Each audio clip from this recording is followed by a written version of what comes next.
এখনো ফেসিবাদের দোসররা বিশ্ববিদ্যালয়ের প্রশাসনের মধ্যে বসে আছে, এখনো ফেসিবাদের দোসররা রাষ্ট্রের বিভিন্ন কাঠামোতে বসে আছে, এখনো ফেসিবাদের দোসররা বিভিন্ন জায়গায় বসে ষড়যন্ত্র এবং চক্রান্ত করছে। যে খুনি হাসিনা এবং তার দোসররা গত 16 বছর বাংলাদেশে ফেসিবাদ কায়েম করেছে, এই জুলাইয়ে আমাদের ভাই বোনদের উপর গণহত্যা এবং শিশু হত্যা করেছে।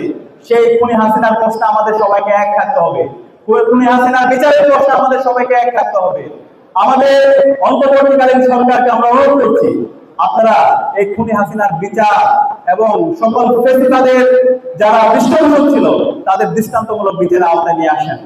আমরা অন্তর্বর্তীকালীন সরকার একই সাথে আন্তর্জাতিক অপরাধ ট্রাইব্যুনাল করব, সকল ফেসিবাদের দোষরদেরকে খুনি হাসিনাকে দেশে নিয়ে এসে তাকে ফাঁসির কাছে ঝুলাইতে হবে। খুনি হাসিনা ছাত্রলীগ, যুবলীগ, আওয়ামী লীগ তাদের এই বাংলাদেশে রাজনীতি করার কোনো